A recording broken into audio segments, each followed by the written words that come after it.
So this is one of the most important things we're going to do in this class. We're going to run a hypothesis test. So I have 5 steps that you're going to want to do every single time you do it. The test we're doing today has to do with proportions. And so make sure that you do all 5 of these every time if you want to get full credit. Go ahead and take a look at example number 1. So we have a report claiming that 90% of all American homes have at least one smoke detector. The fire department of a city has been running a public safety campaign. They want to know if the effort that they had raised the local level above the national level, the national population. So they've tried to figure this out by doing a random sample of 400 homes. And they find out that 376 have smoke detectors. They want to know, is this evidence that the local rate is above the national rate? So when you do a hypothesis test that has to do with proportions, and you'll know it's proportions if you are working with percents, it's called a 1 proportion Z test. That's going to be the test that we're using today. So you're always going to start with your hypotheses. So I always like to define a parameter first. If you feel like you can do this, you're welcome to do the whole hypothesis. I would recommend that you pause, try the hypothesis on your own, and then double check and see if you got it. So our parameter of interest here is the proportion or the percentage of homes in the city with a smoke detector. Just note that we're looking in the city, we're not looking at all the homes in the country. In this case, our population is not all American homes, it's just the ones in the city. That's the ones that we're looking at. That's who we're interested in. So our null hypothesis is that P is equal to 0.9, which means that the number of smoke detectors, the percentage of smoke detectors, has not changed after the effort that they put in.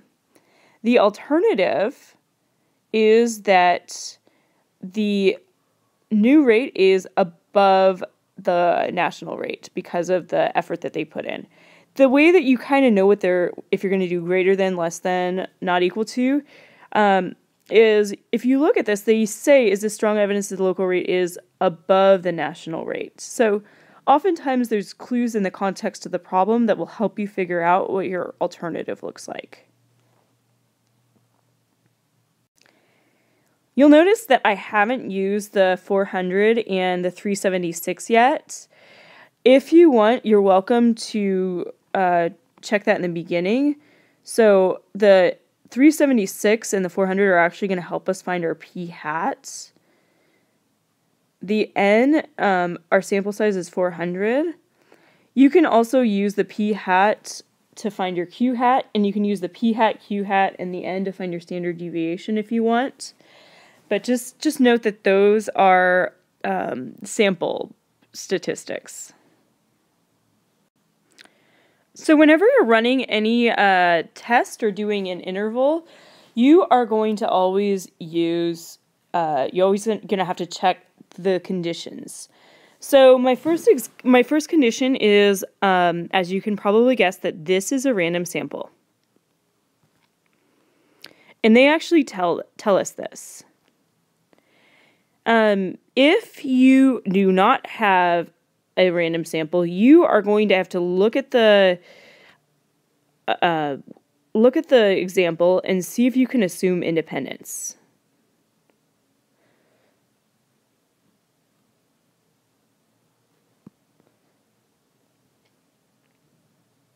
In this case, though, they actually say 400 randomly selected homes, so we don't even need to worry about that. Our second condition is that our sample size, 400, is less than 10% of all households.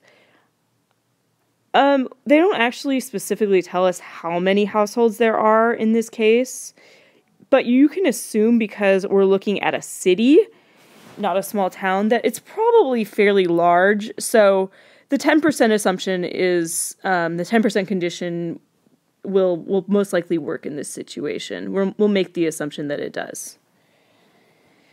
Our last one is the NP and the NQ. Now, the NP-NQ is a little bit tricky here. When we run a hypothesis test, we are making the assumption that the null hypothesis is true.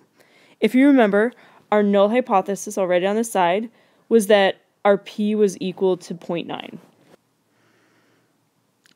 And that the alternative was that P was more than 0.9. So now, that 0.9 is going to be the P that we use with NP and NQ because we make the assumption that the null is true. Be really careful about this. This is a common mistake that people make.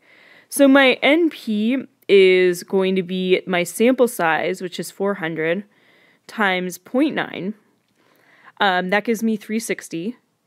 My NQ is going to be 400 times 1 minus 0.9, which gives me 40. Both of these are at least 10. So that one checks out. If you want, you can put a check mark next to each one of these that works, just to show that you're actually checking them. But if you write what I just wrote, that's sufficient. So you just need to make sure it's a random sample. You definitely need to check the NP-NQ. The 10% condition is also necessary. Okay, so the next thing, part 3, is that we will mention the test that we're using.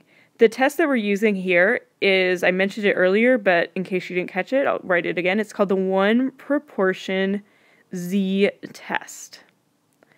Do not forget that Z goes with proportions and T goes with means. We'll do a T test next section. Okay, so here's the meat of the problem, and that's the mechanics. So for my mechanics part of the problem, I always just write out everything I know. So I know my sample size was 400. I know that my P hat was 376 over 400, which gives me 0.94. My Q hat, you're just going to do 1 minus 0.94 and you get 0.06. So I'm going to explain now what we're going to do. So when we do this test, what we're doing is we're assuming that the null is true, and we are going to use a normal model. Since we're assuming that the null hypothesis is true, we assume that the center of this normal curve is 0.9. So now what we're going to do is we want to know the probability that if our null hypothesis is true, we want to know the probability of getting a sample proportion of 0.94 or greater. So we're going to use a normal model that looks like this. All right, so here's the part that gets a little bit weird. We're going to start by figuring out what our standard deviation is. Now, because my mean here was 0.9, I also have to use that mean for the standard deviation. The most confusing part about these problems is knowing when to use the P or the P hat. So my standard deviation is going to be PQ over N. It uses the same ones that you used in the NP-NQ, the success-failure condition. So it will be the square root of 0.9 times 1 minus 0.9, which is 0.1, all over 400. And if you work that out, you get 0.015.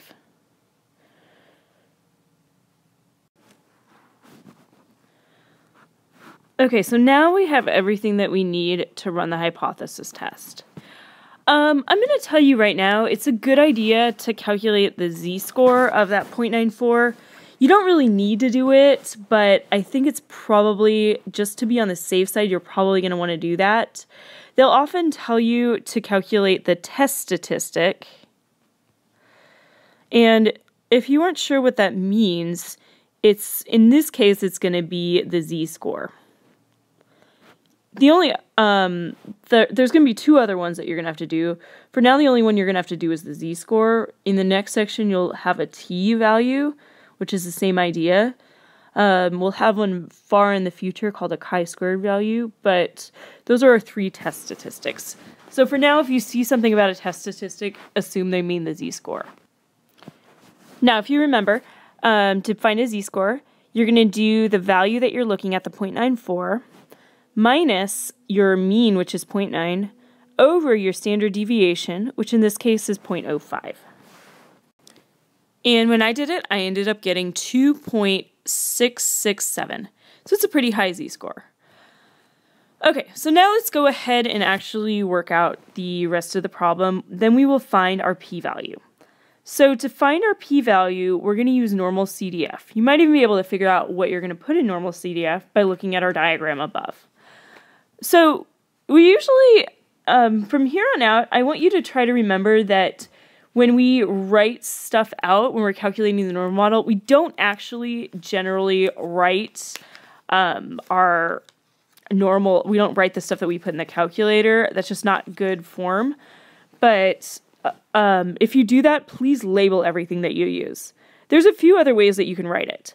So you can write it as the probability that p hat is greater than 0.94.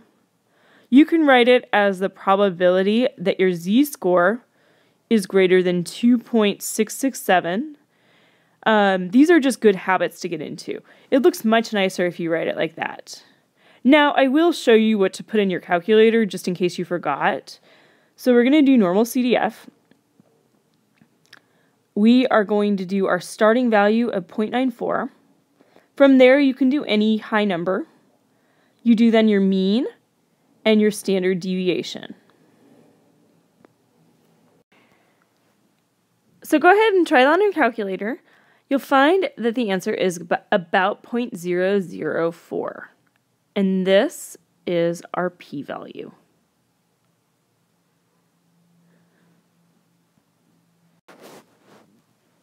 So our p-value is 0.004. It's a pretty low value. Generally, if they don't give you an alpha level, you're welcome to just write out 0.05. It's a good idea to mention that just so the person grading it knows that what you're using and what you're thinking of. So I'm going to write a good conclusion for you. You're welcome to just copy this conclusion and reword it to the problem that you have. Try to make sure that you understand what's going on. So I am going to start off with because the p-value is low.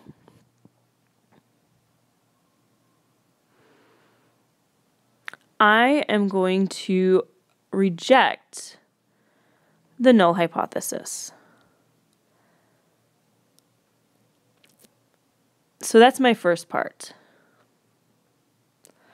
The second sentence of this is going to be that when you reject the null hypothesis, if you remember, you are going to say something about the alternative hypothesis being true. So I'm going to say there is evidence.